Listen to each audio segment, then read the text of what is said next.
Hello guys, welcome back to our YouTube channel. അപ്പോൾ ഇന്ന് ഞാൻ വന്നിരിക്കുന്നതേ ചാളക്കറി അല്ലെങ്കിൽ മത്തിക്കറിയുടെ റെസിപ്പി ആയിട്ടാണ്.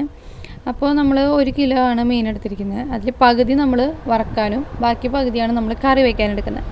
അപ്പോൾ ആദ്യം തന്നെ നമുക്ക് ചട്ടിയിലേക്ക് 1 ടീസ്പൂൺ മുളക് പൊടി, 1/4 ടീസ്പൂൺ മഞ്ഞൾപ്പൊടി, പിന്നെ ആവശ്യത്തിനുള്ള ഉപ്പും, പിന്നെ 1/4 ടീസ്പൂണോളം കുരുമുളക് പൊടി, ഇതൊക്കെ ചേർത്തിട്ട് നമ്മളതിലേക്ക് കുറച്ച് വെളിച്ചെണ്ണ ഒഴിക്കാം.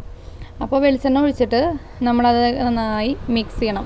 മിക്സ് ചെയ്തതിന് ശേഷം നമ്മളതിലേക്ക് നമ്മുടെ ചാളക്കുട്ടന്മാരെയൊക്കെ ഇട്ടിട്ട് നല്ലപോലെ അതിലേക്ക് നല്ലപോലെ ഇങ്ങനെ ഇളക്കി തിരുമ്പി എല്ലായിടത്തും മസാല ആവണ തരത്തിലാക്കി നമ്മളതൊരു വേറൊരു പാത്രത്തിലേക്ക് മാറ്റി വെക്കണം. അപ്പോൾ അത് കുറച്ച് നേരം അവിടെ ഇരുന്ന് അതിൽ നല്ലതായിട്ടെല്ലാം അതും പിടിച്ച് നല്ല സെറ്റാവട്ടെ.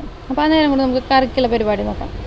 അപ്പോൾ അതിൽ ആ ചട്ടിയിൽ തന്നെ നമുക്കൊരു 3 ടീസ്പൂൺ മുളക് പൊടി, അതുപോലെ തന്നെ 3 ടീസ്പൂൺ മല്ലിപ്പൊടി, 1 ടീസ്പൂൺ മഞ്ഞൾപ്പൊടി, പിന്നെ പാകത്തിനുള്ള ഉപ്പ് ഞാനിവിടെ കല്ലുപ്പാണ് കേട്ടോ എടുത്തിരിക്കുന്നത്.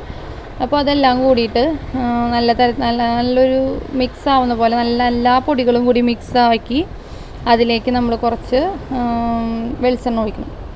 എന്നിട്ട് എല്ലാം കൂടി മിക്സ് ചെയ്തിട്ട് അതിലേക്ക് നമ്മുടെ മീനിട്ടിട്ട് നല്ലപോലെ തിരുമ്പി അത് റെസ്റ്റ് ചെയ്യാൻ വെക്കണം. അപ്പോൾ നമ്മൾ അതിലേക്ക് അങ്ങനെ അത് കൂടുതൽ നേരം വെക്കുന്നതോറും നമുക്ക് അതിലേക്ക് ഉപ്പും ഒക്കെ നല്ലപോലെ മീനിലേക്ക് പിടിക്കും. അപ്പോൾ നമ്മൾ അത് റെസ്റ്റ് ചെയ്യാൻ വെക്കുന്ന സമയം കൊണ്ട് നമുക്ക് ബാക്കി കാര്യങ്ങൾ നോക്കാം. അപ്പോൾ പിന്നെ ചെറിയൊരു കഷ്ണം ഇഞ്ചി, പിന്നെ കുറച്ച് സബോള, ചെറിയൊരു കഷ്ണം സബോള, പിന്നെ കുറച്ച് മുളക്, ഒരു അരമുറി നാളികേരം ഞാനിവിടെ അരച്ചൊഴിക്കുകയാണ് ചെയ്യുന്നത് കേട്ടോ. പിന്നെ ഇരുമ്പമ്പുളി, പാകത്തിന് പുളിക്ക് ആവശ്യമുള്ള ഇരുമ്പമ്പുളി. അപ്പോൾ നമ്മളത് അരച്ചെടുത്തു, നാളികേരം അരച്ചെടുത്തു. പിന്നെ നമുക്ക് കറി വയ്ക്കാൻ തുടങ്ങാം. അപ്പോൾ നമ്മളിവിടെ റെസ്റ്റ് ചെയ്യാൻ വെച്ചിട്ടുള്ള നമ്മുടെ മീന് നമ്മൾ വേറൊരു പാത്രത്തിലേക്ക് മാറ്റി ഇനിയിപ്പോൾ ആ ചട്ടിയിലേക്ക് നമ്മൾ ചതക്കി എടുത്തിട്ടുണ്ടായിരുന്ന ഇഞ്ചി, പച്ചമുളക്, സബോളയൊക്കെ ചതച്ചതിട്ടു. അതുപോലെ നമ്മുടെ ഇരുമ്പമ്പുളി ഇട്ടു, അരച്ച് വെച്ച നാളികേരം ഒഴിച്ചു.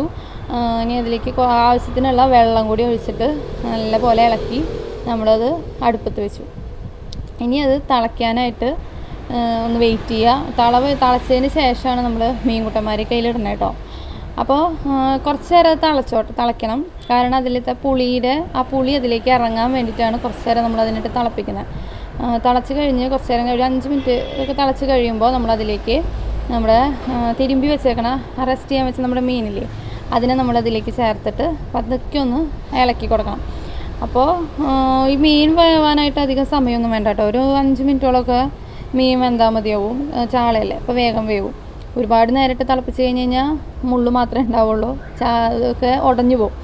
അപ്പോൾ കുറച്ച് നേരം കഴിഞ്ഞപ്പോൾ നമ്മുടെ മീനിത് വെന്ത് നല്ല അടിപൊളിയായിട്ടുണ്ട് കേട്ടോ. അപ്പോൾ ഇനി കാച്ചാനുള്ള പരിപാടിയിലേക്ക് പോവാം. അപ്പോൾ ഇനി കാച്ചാനായിട്ട് ഞാനിവിടെ ഉള്ളിയും വേപ്പിലും എടുത്ത് വെച്ചിട്ടുണ്ട്. കാച്ചാനായിട്ട് നമുക്കൊരു പാൻ എടുത്ത് വെച്ചിട്ടുണ്ട്. അതിലേക്ക് കുറച്ച് വെളിച്ചെണ്ണ ഒഴിക്കുക. വെളിച്ചെണ്ണ നല്ലപോലെ ചൂടായിട്ട് വരുമ്പോൾ അതിലേക്ക് നമ്മൾ അരിഞ്ഞ് വെച്ചിട്ടുള്ളത് ഇടുക. നല്ലപോലെ ഇളക്കുക. അത് കുറച്ച് കഴിയുമ്പോഴത്തേക്കും അത് മൂത്ത് വരും. അപ്പോൾ മൂത്ത് വന്ന് കഴിയുമ്പോൾ നമ്മൾ അതിനെടുത്തിട്ട് കറിയിലേക്ക് ഒഴിക്കുക. നമ്മുടെ സ്വാദിഷ്ടമായ അടിപൊളി മത്തിക്കറി റെഡിയാണ്. നല്ല അടിപൊളി കൊള്ളിയൊക്കെ ഉണ്ടെങ്കിൽ നമ്മൾ അതിലേക്ക് ഇങ്ങനെ ചാറൊക്കെ ഒഴിച്ച് കഴിക്കാൻ നല്ല അടിപൊളി ടേസ്റ്റാണ്. അപ്പോൾ എല്ലാവരും ട്രൈ ചെയ്ത് നോക്കിയോളൂ. എല്ലാവരും ഞങ്ങളുടെ ചാനൽ ലൈക്ക് ചെയ്യുക, ഷെയർ ചെയ്യുക, സബ്സ്ക്രൈബ് ചെയ്യുക. അടുത്തൊരു റെസിപ്പി ആയിട്ട് വരുന്നത് വരയ്ക്കും ബായ്.